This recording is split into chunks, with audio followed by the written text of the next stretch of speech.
Hello, hello, hello, everybody. Welcome back to the Control Alt Manufacturing Podcast, resetting and rethinking manufacturing.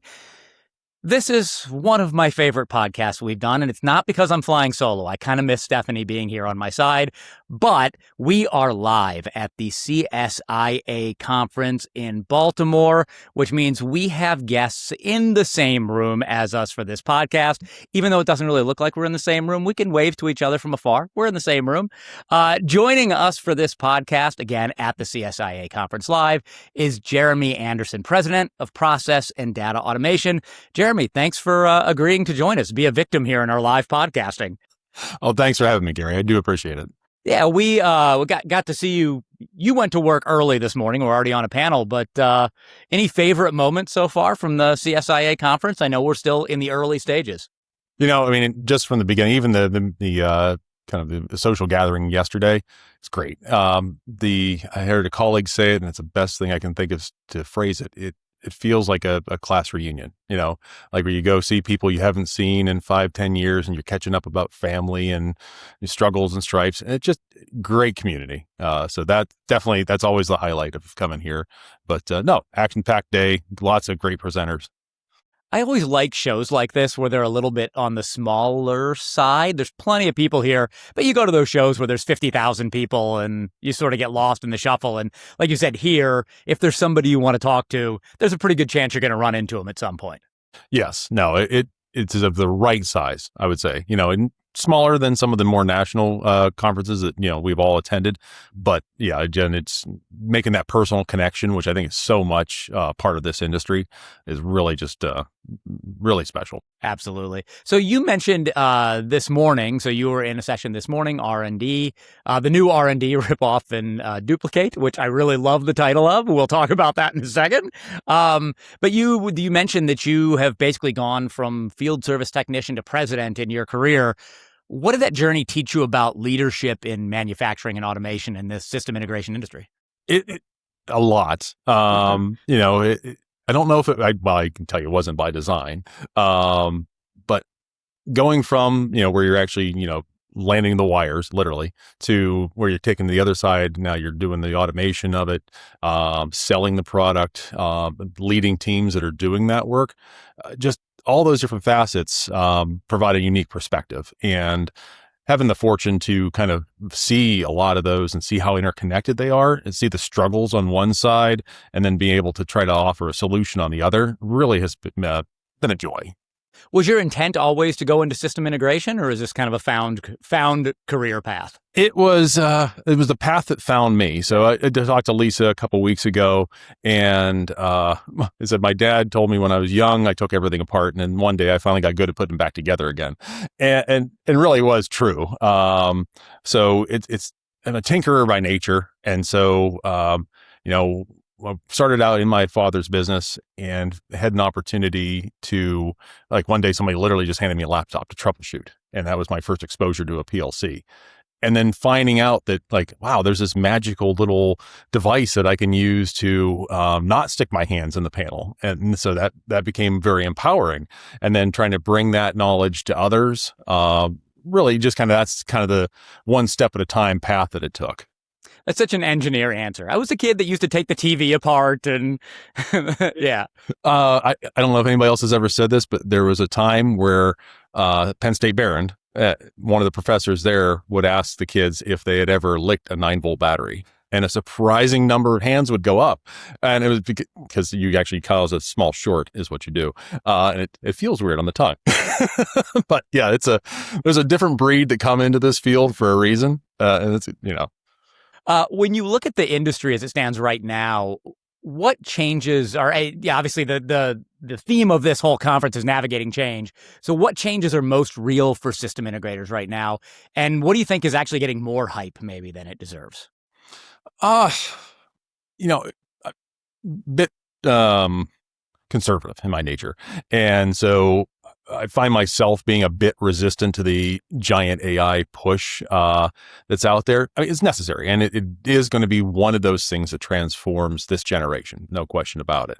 But sometimes some of the other aspects of that, I think, are not promoted as much. Some of the risk that goes with it, the countermeasures that you would want to do. So moving forward very thoughtfully and with purpose, but still making sure that you have those boundaries up. Again, this trade that we're in loves innovation. They want to try the next thing. They want to be the next thing. And so that's kind of where I see some of the, for a business leader, that's where the concern comes in, is not getting out over your skis, as a peer says. So that's kind of the one that I'd have my weather eye on. Yeah.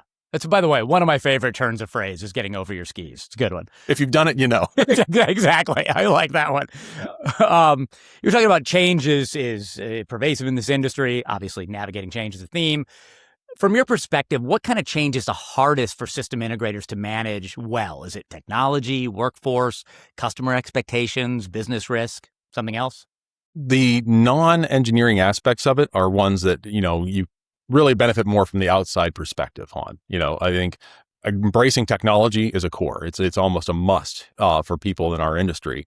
But again, making sure that the business is taken care of, so operations are thought of, the sales, marketing, the support functions, that those are done well and with purpose. That's one that I've seen people struggle with. And like you said, you mentioned risk. And so again, that legal aspect of it, a lot of us go in thinking, well, if I just do great work, nothing's going to, how could it go wrong? But when things do go wrong, then that's when you fall back on those, those kind of more operational functions. And that's what I would kind of caution people with, is to, keep an eye on those, make sure those are getting built with purposes, as well as chasing that technology. Yeah, one of your colleagues on the panel this morning mentioned, even when it comes down to like insurance, if you're a part of a CSIA, you probably have that sort of risk, and preparing for risk seems to be a big part of this industry. Oh, absolutely. I mean, when you go after a certain client base of a certain size or with a certain market segments, they want to know they're protected from that. I mean, if you're literally working on a company that is putting things on store shelves, they cannot take that damage to their reputation, from an automation incident. And so they're now pushing that risk off to those that are working on that. So making sure that your backstop as an organization by the CSIA insurance or other, similar structures definitely is something for business continuity I think people do need to consider. Sure. As I mentioned, you were on a panel this morning called The New R&D, Rip Off and Duplicate. I got to ask, why Rip Off and Duplicate? Where did that come from? And what were your main takeaways from the session? Well, I know it's one of our peers that came up with it. That's his affectionate phrase for it. But it really is kind of how this industry, the culture of this industry is built.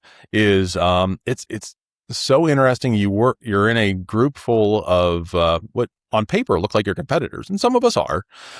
But the vulnerability that so many of the individuals have here to really share what's gone well, this really helped us move past this point in our growth. What's gone poorly, and looking for others to help solve that, and finding that openness for others that, again, you might think that you would be competitors, to really be willing to offer some measured advice on that is fantastic. And so, yeah, I think that's where the R&D aspect comes, kind of a try and buy. How do you think customer expectations have changed over the last few years when it comes to automation projects and system integration? Well, so, of course, a lot of demographics go into this. We're losing the boomers, the Xers are hitting a certain stage in their lives, and then the different generations coming up behind us. And overall shrinking population, and definitely a higher skill set to that generations coming up. And that's what I think is changing, is when you have less people willing to adapt to more technology, we have to be, as an industry, ready to embrace that. We have to be able to, offer more complementary services if that's what you need, more wraparound type of care for those. And also, we do a lot in the food and beverage space. And so, again, their customers, us at the store, are somewhat fickle. Like, we're always looking for a change in flavor, change in size. And so in that space especially, you see a lot of variation. And again, that drives very continuous upgrade to the systems. And again, trying to stay with that client to help them on that journey. And it's less of the, okay, here's the SAT, thank you very much, sign here, good working with you, and on to more of a longer relationship with a client. That's what I see. One of the reasons we've said this on the podcast before, we always love talking to system integrators is because system integrators are the people who actually know how to make things work. What do manufacturers most often understand about what it takes to make an automation project actually work in the real world? That varies quite a bit by your customers. Our ideal customer, and we had to look at this for a number of times, is actually somebody who has a very astute but slightly undersized engineering staff. And it's because we wanted to be able to work with colleagues that could understand our challenges, be able to take the operator perspective, the quality, the end user's perspective, and help us translate that a bit more into the craft that we're bringing in. Places that don't have that, where their engineering staff is, outsourced completely, that becomes an additional challenge. Now we have to become that voice of the operator. And I just was talking to a colleague that did a whole bunch of training, had a fully written RFQ, followed by the work breakdown structure, and talked to the lead operator, like, well, why are you doing it like that? Well, I was watching football while you guys did your training. And so staying engaged in that is a bit of a battle sometimes. Yeah. Do you think there can be an over-reliance on technology to solve the problems? Obviously, technology, huge for everybody in this industry in automation, but it takes more than just dropping a new technology solution into your factory floor or wherever it is you work. But do you think that there are people who have become too reliant on, we will buy this software and it will fix our problems? There's any product bought to be a panacea is kind of on shaky ground, right? For previously in my career, I was a drive expert, just for Yaskawa. And we would always say that, like, you can't engineer bad mechanics out of it. Like, you can tune the loop as good as you can. You can do a lot of neat things to kind of like smooth things out. But if the foundation it's built on is shaky, that shakiness is still there. You can mask it, but you're never getting to get rid of it. So I would say going back to the beginning, making sure, that the business case for the new shiny thing that you're looking to chase is well thought out, and then methodically moving through that. Although that's not the fun part, that leads to the fun, right? If everybody's suited up for the game, nobody's going to get hurt. Everybody in the automation industry talks about the skills gap and the silver tsunami and all these things. With your background, which is fairly varied from service to projects, operations, leadership, what skills do you think the next generation of automation talent really needs right now? So you're right. I mean, the trade craft kind of went through a gap. We do see that coming back. We've in our small area, 2 regional colleges have kind of spun up. We've partnered with the German American Chamber to kind of embrace their apprenticeship program that they have gotten certified here in the States. So we do see that kind of very well recognized and very necessary tradecraft piece of the skill set coming back. So that one definitely was one that luckily we've all recognized, and I do see countermeasures in place to correct that. The other part would be, again, we're relying so much more on technology. I think those that are more in the business, the users, need to make sure that they are well versed into what it can do. Not believe that automation is a demon, and not to believe that automation is an angel, right? I mean, understand that it is a thing, it has a function, and if you use it properly, it will function to that purpose. But expecting much more of it or expecting it to work against you will obviously lead to some severe challenges. So we are here live at the CSIA Conference, early days here. If you could leave CSIA attendees and manufacturing leaders with one practical piece of advice for the near future, what would it be? I always like to put people on the spot. Give me one piece of advice. Solve the world's problems quickly and succinctly. Yeah.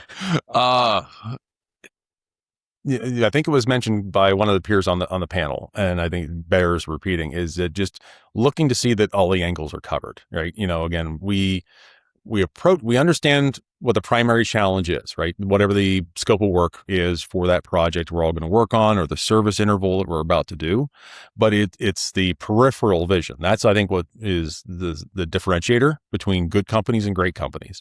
So that's that, working on whatever those may be, again, whether it's the insurance, like you mentioned earlier, or other kinds of risk mitigation, if it's other parts of the business, or the work itself, but just making sure that you've gone in kind of eyes open and looking purposefully for those things that could be a disruptor to what you're about to do. Last question for you. So you've been coming to this conference for a little while. Why is the CSIA Conference so important to you? Why is this one you enjoy going to? Well, so now that I'm fortunate enough to be a leader in my company, meeting peers, finding that next strategic topic, to have the team get engaged on is really why I'm here. We've also found it to be enormously helpful for our rising talent as well. So get them introduced to their next group of peers that they might see. But also, we try to unlock that kind of strategic thinking within them. And being in a place like this with the kind of the energy of the group really, I think, sets the ground well for that. And we've always gotten a tremendous return from anybody that's come to this. Yeah, looking at your LinkedIn page and your career path, it's fairly remarkable because it's a career path that doesn't happen as much anymore, which is you've been with one company for a long time and have had various different jobs and worked your way up. It's something that I think used to happen all the time, but it's unusual to see that kind of longevity and loyalty to a company. It's been well earned. So I've tried to give my best to them, and they've definitely done that in turn to me. Give me a lot of great opportunities, and not all of them super successful. But what we recognize is, myself and a couple others that have had this kind of varied career path within the organization. We knew we had the right people, but maybe we just didn't have that right seat for them yet. And so it was just kind of playing with the parts until we found that right place. We've been very proud of that. That's, I see it as a strength, and I would encourage if people have an opportunity, not to completely uproot their career, of course, but to sit in that other seat for a period of time and get that perspective of what that group is or person is going through, really can open up a better conversation and an overall better product and a better process, I think. Absolutely. Jeremy Anderson, president of Process and Data Automation, thank you so much for coming in and sitting across the table from us. Thank you so much, Gary. I do appreciate it. A pleasure talking to you. Again, we are live at the CSIA Conference. At some point after 10 or 12 of these podcasts, I'll learn how to say that without having to stumble over it. As always, you can find our information on the Control Engineering site or any of our other WTWH Media suite of engineering brands. Check us out. Thanks so much for coming back to the podcast. We'll see you next time.